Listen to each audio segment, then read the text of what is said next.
Bonjour à toutes et à tous, c'est Hermès, j'espère que vous allez bien. Bienvenue dans les rois du Bitcoin. Je poste cette vidéo en fin d'après-midi. Je la tourne entre midi et 2. J'aurais bien aimé attendre l'ouverture des marchés américains pour voir un petit peu comment Wall Street allait réagir, puisque ce sont les Américains qui leadent un peu les marchés financiers à travers le monde. Et pendant que je tourne cette vidéo, les marchés ne sont pas encore ouverts. Même s'il n'y aura pas forcément beaucoup de monde à Wall Street, le lendemain de Thanksgiving, peut-être que beaucoup de nos traders font actuellement le pont. J'ai posté une vidéo ce matin, vers 7h du matin, que j'avais tournée en fait la veille, et qui a fait beaucoup réagir par rapport à la miniature. Donc je suis agréablement surpris du nombre de personnes qui ont commenté et ont réagi à cette vidéo. C'est une vidéo qui fonctionne très bien, peut-être parce qu'elle est en contre-courant par rapport à ce que vous voyez sur une time frame inférieure au daily. Bon, d'accord, ok, Hermès, il est un peu à contre-courant là. Il s'est un peu vautré, Hermès, sur sa vidéo d'hier. Il annonce un pump historique ce week-end, ou un petit pump du week-end, et finalement on est vendredi matin, et puis le cours crash. Bon, important de prendre du recul, voilà.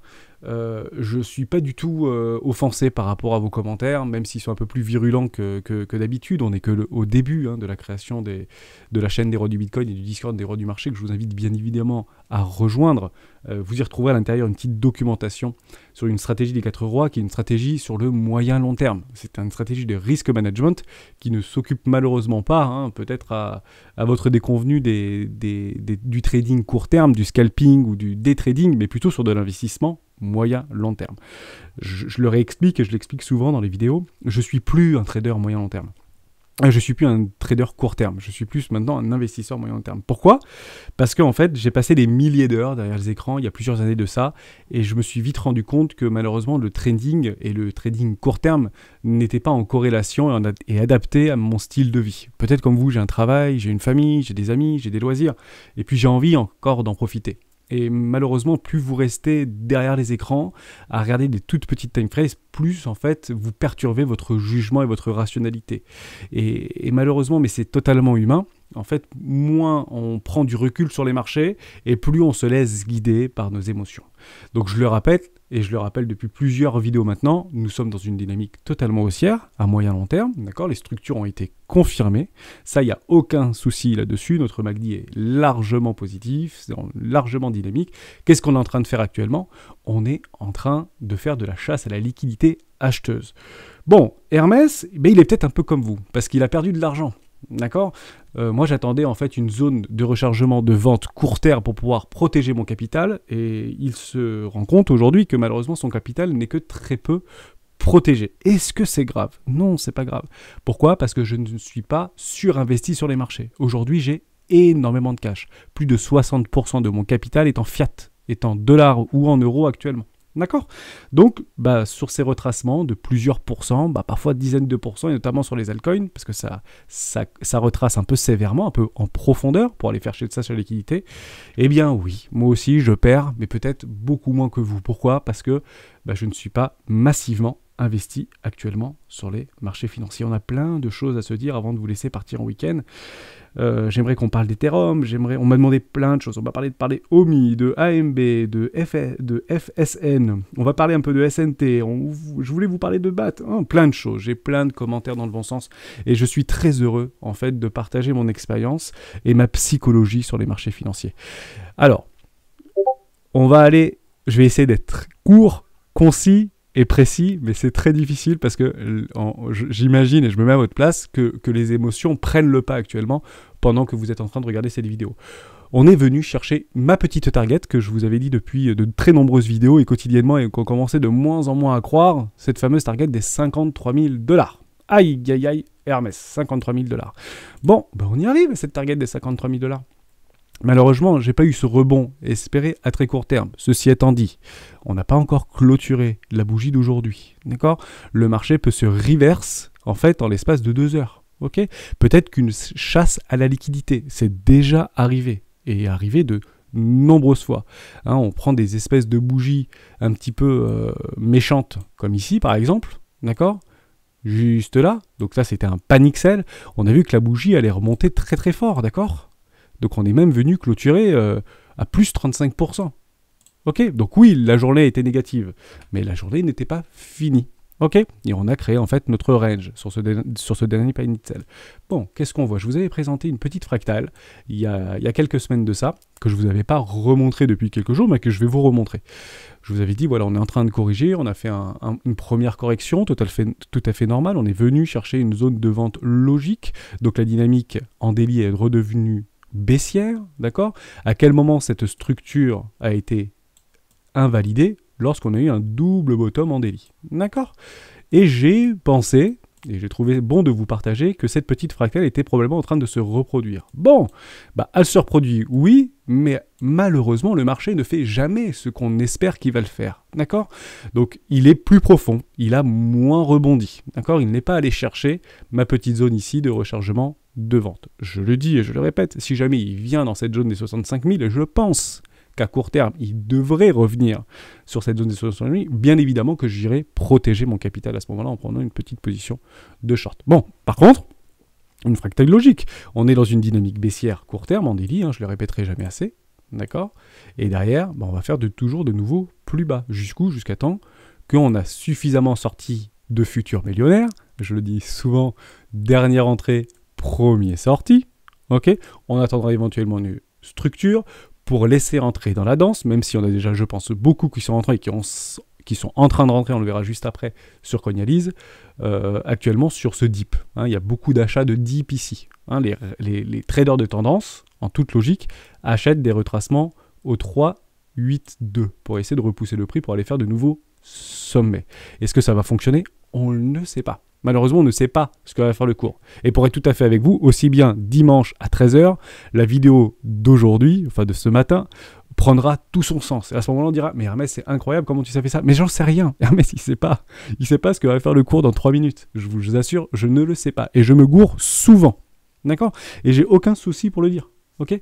Par contre, très intéressant, je vous avais montré quelque chose et j'aimerais vous revenir sur une petite vidéo que j'avais fait il y a 10 jours par rapport au lendemain de Thanksgiving. Donc j'ai eu pas mal de commentaires dans ce sens-là sur YouTube qui m'a dit mais c'est fou, tu l'avais vu, c'est super intéressant, on va peut-être pouvoir en profiter. Oui, peut-être vous, trader, vous pouvez en profiter de cette dip un peu profonde de chasse à la liquidité. Moi, je n'en profiterai pas sur le Bitcoin, à proprement parler. Par contre, sur certaines altcoins, il y a des positions que j'avais en portefeuille qui sont passées. J'ai des ordres d'achat qui sont passés sur certaines altcoins, tout simplement. Je vous remets cette petite vidéo, c'est intéressant à écouter. C'était le 16 novembre dernier. Bitcoin, préparez-vous à l'explosion J-10. Attention, qu'est-ce qui s'est passé il y a un an lors de Thanksgiving? Comme ça, je vous donnerai une petite target et un petit billet psychologique gentil de ce qui pourrait éventuellement se reproduire. Eh bien, je viens un petit peu dans le passé et on a vu, donc je vais juste déplacer ma petite ligne là, c'était juste pour donner un utilitaire. Le Thanksgiving, en tout cas le lendemain de Thanksgiving ou Thanksgiving, le Bitcoin a craché de 17% ou de 16,5%. Pourquoi?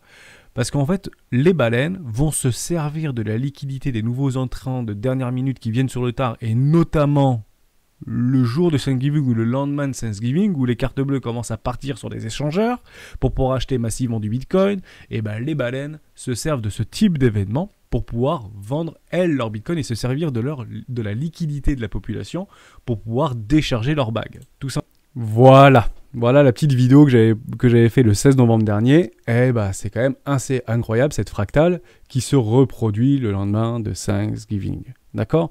Bon, maintenant, quels sont les objectifs? Parce que ce qui nous intéresse, nous, à court terme, c'est de savoir, mais Hermès, t'es gentil, c'était Thanksgiving, le lendemain de Thanksgiving, bon, t'as pas complètement tort, même si ta miniature de ce matin, là, elle est un petit peu bankable. Peu importe, c'est pas grave, j'assume à 100%.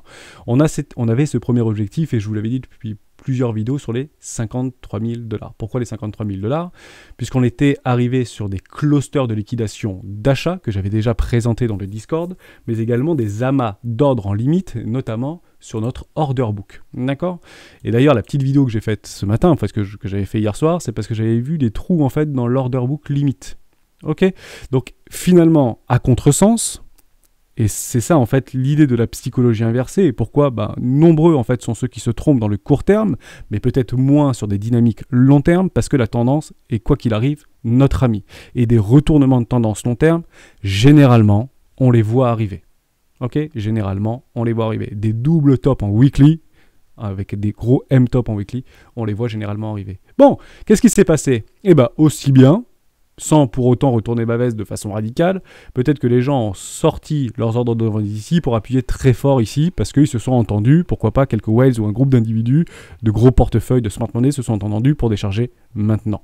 Voilà, parce que les market makers ont peut-être décidé de liquider un maximum de personnes sur ces niveaux de prix vers les 53 000, peut-être 52, peut-être 49, qui sait, on ne sait pas où le cours va arriver, où le cours va s'arrêter. C'est pour ça qu'il est interdit chez les traders, même court terme, d'acheter des couteaux qui tombent, parce qu'on ne sait pas jusqu'où il va tomber ce couteau. On ne le sait pas, personne ne le sait.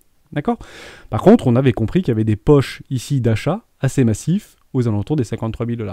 On a tendance à dire que là où la majorité veut acheter, généralement le cours n'y va pas. Mais on pense en fait que beaucoup voulaient acheter à 53 000. Je pense qu'aujourd'hui, peu de personnes veulent acheter à 53 000. D'accord? Je pense qu'aujourd'hui, sur les commentaires que j'ai eus sur Internet, etc., en fait, peu ont envie d'appuyer sur le bouton achat. D'accord? Peut-être que c'est une bonne zone pour pouvoir tout simplement rebondir et nous proposer un rebond technique. Je rappelle que sur Bitfinex, il y a encore cet énorme amas d'ordre, d'accord, sur les 40 000 $. Ok? Ces 40 000 $, il faut s'en souvenir. Pourquoi? Parce qu'il y a quelque chose qui est en train de se passer sur le market cap total qui va peut-être dans la direction de ces 40 000 $. Sans faire peur à personne, d'accord? Je ne prédis pas le cours, mais j'ai remarqué quelque chose de très intéressant sur le market cap total. Je vous avais expliqué dans une précédente vidéo qu'il y avait une pattern de retournement que j'appréciais particulièrement, qui était l'épaule, tête, épaule. Et j'ai vu que sur le market cap total, d'accord, la capitalisation totale des cryptoactifs, il y avait une structure d'épaule, tête, épaule qui était en train de se mettre en place. Aïe, aïe, aïe. Ok, je vais essayer de bien la tracer un peu proprement. Je vais chercher mes précédents lots. Voilà. Donc on la voit bien, cette épaule, tête, épaule, qui est en train de prendre forme. La probabilité de la validité de cette pattern est de 76%. D'accord? Quand est-ce qu'on va dire, ok, cette pattern a été confirmée? Si et seulement si le cours clôture en dessous de cette précédente ligne de coup. D'accord? Si le cours, là on est dessus, on travaille dessus. Ça fait peur, c'est normal. D'accord? On a peur, il n'y a pas de souci. Par contre, votre ratio de peur doit être maîtrisé. On le maîtrise de 3 façons différentes. La première façon de maîtriser ses émotions, c'est d'avoir un plan de trading ou un plan d'investissement. La deuxième possibilité de vaincre ou en tout cas d'anéantir son stress et ses émotions, c'est de prendre du recul sur des time frames supérieurs. Daily, weekly, monthly. Troisième possibilité, pour anéantir sa forme de stress ou ses émotions, c'est de ne pas se surexposer sur les marchés financiers. En somme, on ne met pas l'intégralité de son capital sur une idée d'investissement. On découpe ses positions par le bas, généralement. D'accord? Par exemple, je veux investir de l'argent dans le Bitcoin, j'ai mon petit capital de 10 000 €, je viens d'arriver sur le marché financier, interdit de poser 10 000 € ici. C'est interdit. Vous pouvez poser par exemple 1 500 € ici, puis 1 500 € ici, puis 1 500 € ici, et diviser en dollars, cost average, votre investissement, qui peut être éventuellement inspiré de la stratégie, bien évidemment, des 4 rois. Mais ça, c'est quelque chose de très personnel. Votre plan de trading et votre plan d'investissement est quelque chose de fondamentalement personnel. À quel moment on sait que notre plan d'investissement est le bon? C'est au moment où vous ne ressentez plus aucun stress ou aucune émotion négative lorsque le cours retrace fortement ou pump fortement. On ne passe pas dans l'euphorie quand il explose à la hausse, on ne passe pas dans la peur quand le cours baisse fortement ou baisse en profondeur ou retrace profondément. D'accord? Lorsque vous annihilez l'intégralité de votre stress, votre plan de trading ou votre plan d'investissement est proche d'être parfait. Tout simplement. Ok, j'espère que j'ai été clair là-dessus. Donc tant qu'on ne clôture pas cette petite bougie en dessous de cette ligne du coup sur les 2 trillions 400 millions de dollars, milliards de dollars, d'accord, et cette pattern n'est pas confirmée. Ok, par contre si on vient clôturer ici, il est probable que cette pattern soit confirmée. Et là vous avez 76% de chance d'aller chercher les objectifs de cette pattern, de l'épaule tête épaule, ici aux alentours des 1,8 trillion de dollars. 1800 milliards de dollars sur le market cap. Je ne suis pas sur le Bitcoin, je suis sur le market cap. On peut quand même imaginer que le Bitcoin lead le market cap total avec plus de 43% de capitalisation, d'accord, de dominance par rapport au market cap total. Et on pourrait éventuellement se retrouver sous ces anciens lows ici, d'accord, sous ces anciens bottoms. Et où est-ce qu'on est au niveau de nos bottoms juste là, sur notre Bitcoin, j'y reviens tout de suite avec vous, bah on serait aux alentours des 40 000 $. Ok, d'accord? Donc, peur, pas peur, est-ce que c'est confirmé? Non. Est-ce que la bougie est clôturée? Non. Est-ce qu'elle pourra être clôturée éventuellement ce soir? La réponse est oui, elle sera clôturée ce soir. Et à ce moment-là, on ne prendra pas une décision en fonction de ce que l'on croit, mais en fonction de ce que l'on voit. Tout simplement. Ok? J'espère que j'ai été clair là-dessus. Je vais faire un petit parallèle avec Ethereum. Parce que ce que j'attendais sur Bitcoin, bah malheureusement, ça s'est passé sur Ethereum et bah, j'ai pas pris ma protection de capital. D'accord? Ça, ce qui s'est passé sur Ethereum à court terme, c'est pas très sympa. Pourquoi c'est pas très sympa? Nous avons ici une correction. D'accord? On peut imaginer que nous avons des M-top qui se clôturent avec cette bougie-là. On est d'accord et vous me suivez. Par contre, ce qui s'est passé juste hier sur la clôture de bougie, qui est extrêmement bullish, c'est qu'on a annulé ce précédent top de marché provisoire court terme, je suis bien en daily, avec un double bottom en daily. La bougie s'est bien clôturée ici. À ce moment-là précis, beaucoup de personnes sur Ethereum ont appuyé sur le champignon et ont acheté massivement et probablement en levier. Que fait le cours derrière? Il l'éclate par le bas et il vient casser et mécher en dessous des précédents lots. Ça, c'est imprévisible. Mais sur les cryptoactifs, ça arrive plus souvent qu'on ne le pense. Donc, est-ce que ça c'est bearish ou est-ce que ça c'est bullish? J'ai envie de vous dire, techniquement, c'est bullish puisque la direction a été prise sur le marché. Par contre, d'avoir un reversal d'une bougie qui vient englober l'intégralité de la bougie précédente, ça c'est une bougie daily de renversement de tendance court terme. Point barre. Donc, on n'investit plus dans ce que l'on croit, c'est bullish, on investit dans ce que l'on voit ou on agit par rapport à ce que l'on voit. Maintenant, c'est bearish. Qu'est-ce qu'on fait si on est rentré sur Ethereum ici? D'accord? On est rentré à l'achat ici. Bah, j'espère que vous ne vous êtes pas surexposé sur le marché. D'accord? Et si vous avez trop peur et vous n'arrivez pas à résister à la pression vendeuse, à ce moment-là, il faut prendre des décisions radicales. D'accord? Et il faut éventuellement penser à sortir ou en tout cas à minimiser sa potentielle perte. Tout simplement. Mais pour l'instant, on n'y est pas. On n'y est pas du tout. Rien n'est clôturé, mais par contre, c'est mieux de clôturer une position par là plutôt qu'une position par là si vous êtes surexposé. D'accord? Moi, ça me fait malheureusement, heureusement, ça me fait rien parce que je ne suis pas surexposé sur les altcoins. D'accord? Moi, j'ai beaucoup de cash, donc ça me fait rien et j'attendrai très très bas pour acheter de l'Ethereum. Je ne suis plus dans Ethereum, j'ai pris énormément de profit dans l'énorme montée. Et malheureusement, il ne m'a pas donné la possibilité d'investir massivement sur Ethereum, d'accord? Même si j'ai un petit peu repris des ordres ici. J'ai pas mal d'Ethereum, notamment par rapport au 2.0, au staking, pardon, j'ai perdu le mot. Bref, c'est pas très très grave. Bon, derrière, j'ai bien encore profité de cette hausse. Est-ce que je vais partir en courant ici? Non. Est-ce que j'ai un retournement de tendance long terme? Non. Est-ce que c'est possible qu'il arrive? Oui, c'est possible qu'il arrive. Et où est-ce qu'il arrivera? Bah, on se met en weekly, c'est pas compliqué. Et on aura un retournement de tendance long terme lorsqu'on viendra clôturer en weekly, d'accord? Avec une pattern de retournement long terme, en weekly. Actuellement, si le cours fait ça, regardez bien, le cours fait ça, qu'est-ce qui se passe? Bah, il se passera la même chose que ça. D'accord? On est d'accord qu'ici, sur une tendance long terme, nous sommes sur un V-top.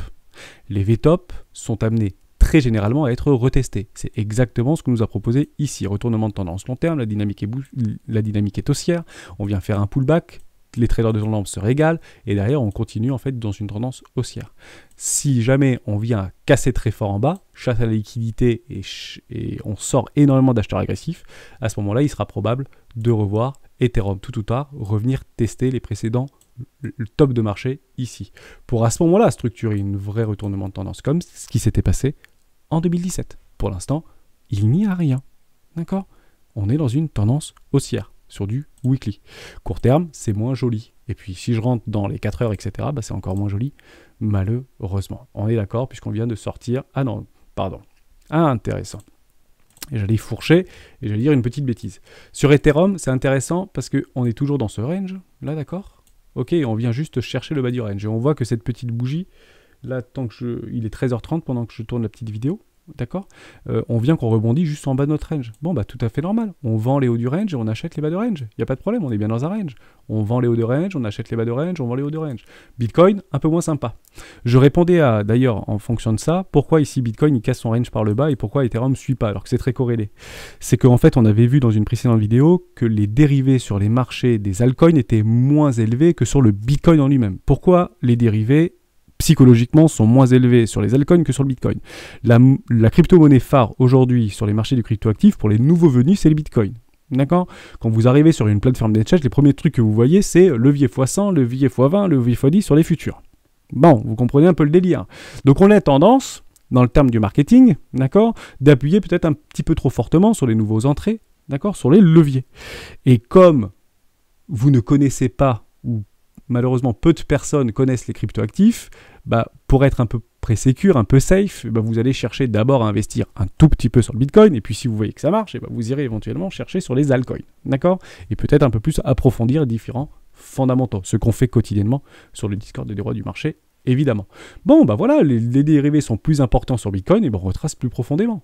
D'accord, la dynamique de toute manière est toujours baissière en daily, hein, ça n'a pas changé. Nous n'avons pas eu de retournement de structure, ce qu'on a eu sur Ethereum. C'est pas joli, mais tout simplement, on agit en fonction de ce que l'on voit. Et ce que je vois, c'est qu'on vient retravailler le bas du range. J'ose espérer que celui-ci sera défendu pendant ce week-end et pourquoi pas nous faire une nouvelle poussée haussière. D'accord? Casser, clôturer, qui sait? Mais en tout cas, revenir, pourquoi pas, tester notre haut du range. Je ne sais pas. Je ne connais pas l'avenir. En tout cas, notre target des 53 000 $ a été atteinte. Ça, c'est une excellente nouvelle pour les traders de suivi de tendance qui n'y croyaient plus. Voilà. On parle de BAT. C'est Jumptif qui avait posé ça sur le Discord et Schulza qui fait un peu de promotion sur BAT, qui est très hypé par ce crypto-actif, un peu un nouveau moteur de recherche Brave. D'accord, je n'en ferai pas la communication ni la publicité, mais si vous êtes intéressé et si vous voulez en savoir plus, n'hésitez pas à rejoindre le Discord. On en parle pas mal. Bah, je vais vous en parler tout de suite de BAT, parce que je suis dedans et je vais essayer psychologiquement de dire est-ce que c'est intéressant de prendre des profits, pas prendre des profits. Très intéressant. Bon, pour les rois du marché, est-ce que c'est intéressant ou pas d'investir dans BAT? C'est trop tard, le train est parti. Ok, on est venu chercher des précédents tops de marché, nouvel ATH, découverte de prix, ce truc peut partir à 10 $, sans aucun problème. Bon, Hermès, il est rentré beaucoup en fait ici, d'accord? J'avais pris mes classes éco ici, j'ai pris beaucoup de profits ici, et j'ai réinjecté mes profits. D'accord, ça c'est la stratégie des 4 rois, juste ici sur des précédents lots par rapport à la grosse correction qu'il y avait eu l'été dernier, fin du printemps dernier, en mars ou avril, je ne sais plus trop quand, en juillet, août, bon, peu importe. Oui, avril, très très bien. C'était ici jusqu'à juillet, donc j'ai repris une grosse position sur BAT. Est-ce que j'ai repris ici des profits dans une zone de vente logique? Non, j'ai pas pris de profit. Si j'avais pris ici une première position sur BAT, évidemment que j'aurais pris et sécurisé mon capital. Or, mon capital a déjà été sécurisé sur cette montée-là. Ce ne sont que des bénéfices en fait que je réinjecte dans BAT. Et on m'a parlé, oui c'est intéressant par rapport aux 4 rois, le roi de carreau il n'est pas assez élevé, ou est-ce qu'il est le roi de cœur, etc. Bon, s'il y en a, si et seulement il y en a, qui suivent la stratégie des 4 rois qui sont rentrés dans BAT par là, il est préférable d'aller chercher un take profit pour couvrir le portefeuille à 110%. Pourquoi 110%? Ça permet de couvrir l'intégralité de la position, d'accord? Je mets 100 plus 110%, 210, je récupère 110. Pourquoi 110? Parce que 100 c'est mon capital et 10 c'est pour les frais. J'arrondis au pourcentage près. Toujours 110, pourquoi 10? Parce que les frais, 10%. Ok, mais peut-être que certains d'entre vous vont dire non, c'est trop pour moi de sortir 100% de mon capital. Mais ça, c'est votre propre ressenti. D'accord? Si vous y croyez, bah pourquoi pas aller chercher des rois de carreau beaucoup plus haut. D'accord? Mais moi, ma stratégie est stricte et je la suis depuis plusieurs mois et années maintenant.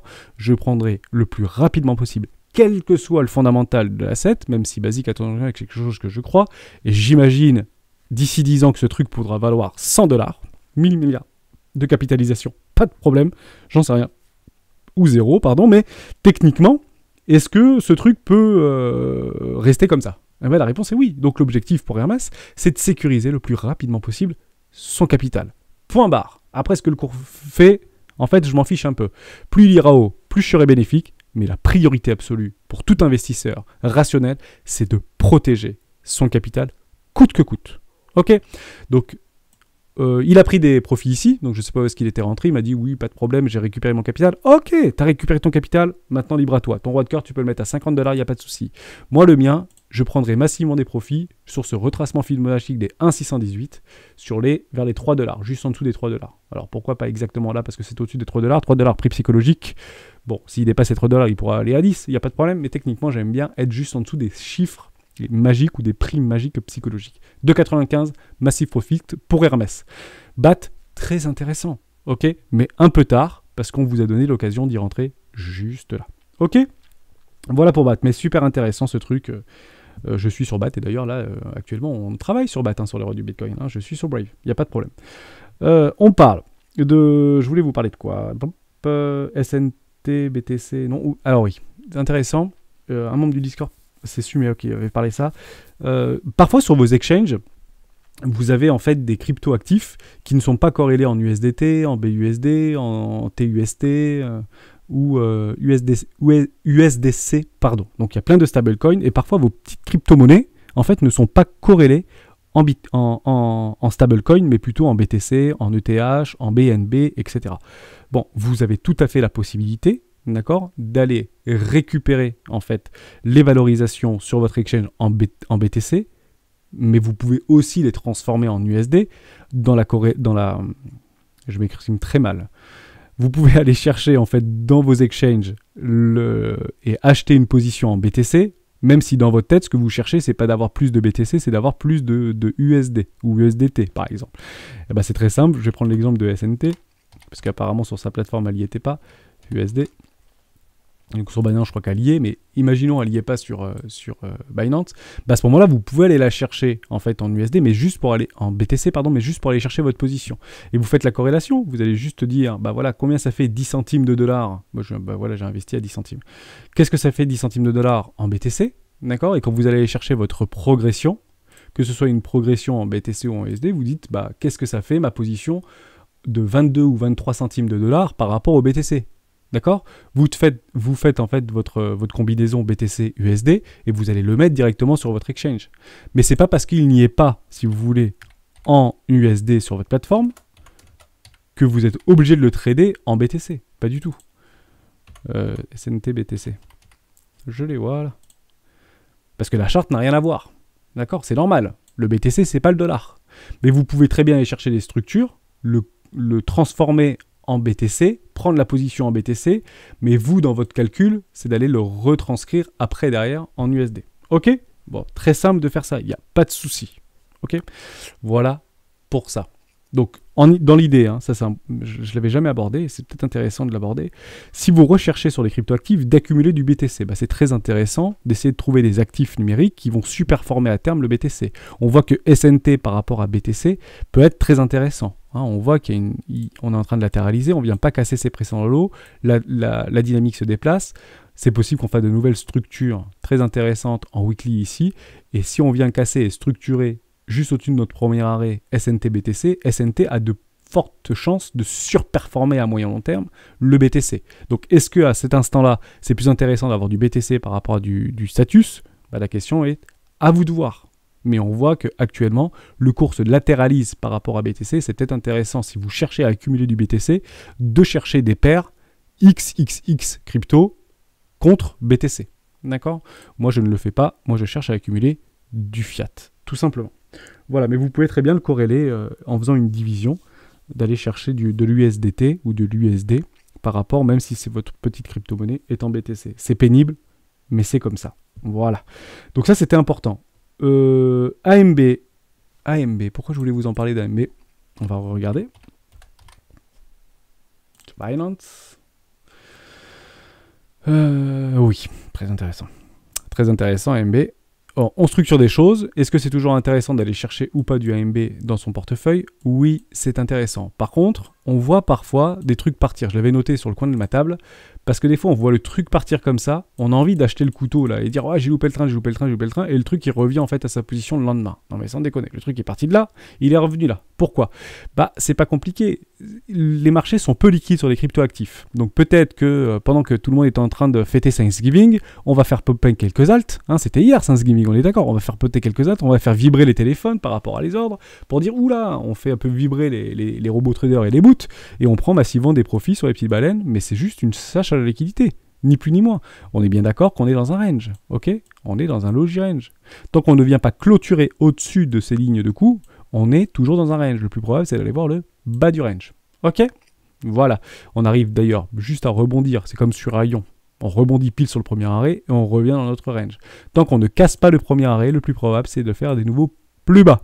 C'est pour ça que c'est difficile d'investir sur les marchés financiers, notamment les crypto-actifs. D'accord? Très très difficile. Voilà pour ça. Donc si vous voyez plein de petites cryptos qui pump et ne vous énervez pas dessus, c'est possible que vous pouvez les racheter au même prix le lendemain. Évidemment. Dernière chose, je finirai là-dessus. On n'aura pas le temps de tout parler, bien évidemment. On en reparlera à partir de lundi sans aucun problème. J'aimerais juste revenir sur Xiaomi et Baba. Je vous en parlais hier ou avant-hier. J'ai pas eu le temps d'en parler. Et je reviendrai après sur la psychologie, juste après. Xiaomi, c'est très intéressant. Pourquoi? Xiaomi. En OTC, je l'ai là. Non, je voulais pas celui-là. C'est 1088, 1088, je sais plus ce que c'est. Xiaomi. Voilà, 1810, pardon. On va le rechercher, j'avais eu une petite écrit. Bon. La peur de louper le train. Xiaomi, il a fait un gros boom, quasiment numéro 2 ou numéro 3 mondial de vente de smartphones. Ces téléphones sont vraiment pas mal, même moi j'en ai acheté un il y a quelques temps, ça me va très très bien, je le trouve ça super. Bon, on va pas commencer à comparer Samsung, Xiaomi, Huawei et iPhone, c'est pas le but du jeu. Le but c'est de savoir à quel moment on rachète du Xiaomi pour ceux qui étaient intéressés. Est-ce que c'est ici qu'on rachète du Xiaomi dans un excès final? Pas du tout. On peut pas acheter ici, c'est impossible. Et vous avez plein de cryptoactifs qui sont actuellement là-dedans. Alors il y a toutes les mauvaises nouvelles, FUD, ce que vous voulez, qui peut attaquer Xiaomi pour essayer de le faire rentrer dans une zone de rechargement long terme. Est-ce que ça voudra dire que c'est la fin du monde? Non, ça voudra dire que c'est une bonne entrée pour pouvoir se positionner sur Xiaomi. Ok? On est en train d'essayer de structurer des choses. D'accord? On a l'impression que c'est des bottoms provisoires. Non. Donc on ne vient pas casser le premier arrêt que j'avais tracé juste ici. Le plus probable, c'est de faire de nouveaux plus bas. Que fait Xiaomi? Des nouveaux plus bas. On va commencer à arriver dans ma zone de rechargement éco-classe, moyen, long terme. Hermès souhaite se positionner dans Xiaomi. Voilà, donc c'est ici que moi je vais probablement acheter du Xiaomi. La dernière target, je pense, ce serait éventuellement ici. J'aimerais bien que ça revienne ici, là, sur les 14 $. Est-ce que c'est possible? Alors que le truc était pas si longtemps que ça à 35-36 $, personne ne pensait que ça allait arriver à 19 $. Parce que le truc, il partait dans la lune. Tant qu'on ne voit pas de structure et tant qu'on ne rentre pas dans notre première classe, bah Hermès, il fait quoi? Il fait rien. Je ne fais rien. Tout simplement. Voilà. Est-ce que j'aurais pu racheter ici? Oui. Est-ce que je l'ai fait? Non. Parce que probablement que ça va faire de nouveau plus bas dans une zone de rechargement. Les baleines, la smart money, c'est ici qu'elles rachètent. D'accord? Bien évidemment qu'il y en a qui rachètent là. Bien évidemment qu'il y en a qui achètent là. Mais ce ne sont pas des baleines. Ce ne sont pas des investisseurs long terme.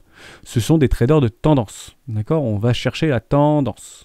Ok, et pour les derniers en déni pour dire que la tendance est toujours haussière, bah malheureusement, maintenant que ça a clôturé ici, elle est plus haussière. Elle est très très baissière. Très très baissière. Là, c'est du weekly, voire du mensuel. Donc la dynamique est extrêmement bearish sur Xiaomi. Si vous avez du Xiaomi, mince. Je dis pas que c'est la fin du monde. Je dis juste que comment, au même titre que le daily ou le weekly, comment on fait pour retourner une tendance long terme en monthly, un M-top en monthly, qu'est-ce qu'on attendra? On attendra un double bottom en monthly. Ok. Donc moi, je n'attendrai pas forcément un énorme double bottom en monthly. D'accord? Pas forcément. Je lisserai mes achats et j'attendrai des structures de marché en weekly au minimum pour essayer de rentrer et de doubler ma position sur Xiaomi. Est-ce que Xiaomi peut complètement faire ça? Oui. Totalement. Il peut casser ses précédents lots. D'accord? Tant qu'on ne voit pas de structure de retournement en monthly, ce truc peut faire des nouveaux plus bas. À ce moment-là, Hermès, qu'est-ce qu'il fait? Comme sur les cryptoactifs, malheureusement, il ne fera plus rien. Je ne fais plus rien. J'attends. Ce truc, pour moi, bah tant pis pour moi. Voilà, il fait des nouveaux plus bas. J'attendrai peut-être que dans 5 ans, 10 ans, il fasse de nouveaux plus hauts. Est-ce que j'aurais mis 50 ou 60% de mon capital dans Xiaomi? La réponse est non. J'aurais mis moins d'1% de mon capital. Alibaba, c'est pareil. Ils sont un peu dans l'œil du cyclone, là. Pourtant, ils font des records de vente, le truc. Et ils sont un peu dans le mal. Hein? Ouais, voilà. Bon, je suis en bon style, je vais repasser en semaine. Hein, on est bien d'accord, pourquoi je fais ces parallèles entre crypto-actifs et marché traditionnel? Parce que rien n'est différent. Hein, c'est les mêmes personnes qui tirent les manettes. Hein. Derrière, c'est la smart money, c'est les big boys, c'est les banques, les institutionnels. C'est eux qui gèrent ce marché, c'est eux qui guident le prix. Ok? C'est des gros qui se battent contre des gros. D'accord? Bitcoin, c'est 92% des bitcoins sont détenus par 1% des adresses, ou 88% par 1% des adresses. La monnaie du peuple, Bitcoin, c'est fini déjà. Ça a même probablement peut-être jamais existé. D'accord? Malheureusement, il faut faire avec. Et on agit en fonction de ce que l'on voit, pas de ce que l'on croit. Donc, Baba, il commence à clôturer des nouveaux plus bas, là. En weekly. En weekly, ouais. Donc, qu'est-ce qu'il attend, Hermès? Il attend, en fait, il avait même tracé ça, je ne sais pas si vous vous souvenez, j'en avais parlé dans une vidéo il y a quelques temps, que, à mon avis, tant qu'on ne vient pas casser le premier arrêt, le plus probable, c'est de faire de nouveaux plus bas, c'est exactement ce que c'est en train de faire. Voilà. Et on a clôturé en weekly un nouveau M-top. Bon, nouveau plus bas. D'accord. Est-ce que Hermès, il peut prendre un ordre ici? Oui, il peut prendre un ordre ici. Aucun souci. Mais j'aimerais avoir quelques petites news un peu sympas. Voilà. J'aimerais bien un peu que le fondamental, en fait, soit de pair et corrèle un petit peu avec la technique. Pour l'instant, c'est trop baissier. Donc, on peut être encore un peu plus patient. Bon, à un moment donné, je vais commencer à acheter. D'accord. Là, on arrive sur des précédents lots. Et vous voyez qu'à un moment donné, quand on arrive sur des lots un peu comme ça, d'accord, il y a des structures, ça rebondit fort. Puis derrière, on va faire des nouveaux sommets. Là, je vous garantis que personne ne voulait acheter. Et vous voyez, j'arrive sur mes petits pointillés là. Donc ouais, je vais mettre un ordre sur Baba. Je pense. Ouais, je pense que c'est intéressant. Mais je mets 0,2% de mon capital ou 0,1% de mon capital. Hein. Je fais pas all-in là-dessus. Hein. D'accord? Voilà, mais c'est quand plus personne ne veut du Alibaba, alors que ça fait de l'argent, et que tout le monde s'en désintéresse, que c'est peut-être un très très bon moment pour en acheter. Je finirai là-dessus. Je vous laisserai partir en week-end. Cette vidéo de ce matin bat des records de statistiques, donc je vous en remercie. Comme quoi, quand on est un peu en contre-courant, on arrive à solliciter un maximum de viewers et de personnes qui viennent s'intéresser à cette vignette. Je trouve ça très, très intéressant. Je comprends vos réactions, bien évidemment. Aucun souci avec ça. D'accord, j'ai une très forte résilience par rapport à ma psychologie et c'est normal. Malheureusement, on aimerait que quand on a des influenceurs ou des personnes qui nous disent que ça peut aller dans un sens, on aimerait que ça aille dans ce sens-là. D'accord?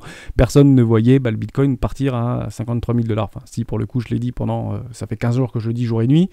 Et quand ça arrive, personne ne veut l'entendre. Non, mais c'est comme ça. Moi, j'y attendais. S'il était arrivé à 53 000 ou pas arrivé à 53 000, tant pis, on aurait agi en fonction. Maintenant qu'il arrive à 53 000, est-ce qu'il n'y a pas des petites ordres sur les altcoins où on pourrait aller s'en saisir en première classe? C'est ce que je suis en train de faire et j'en partagerai quelques-unes tout à l'heure sur les rois du marché. On se retrouve dans une prochaine vidéo.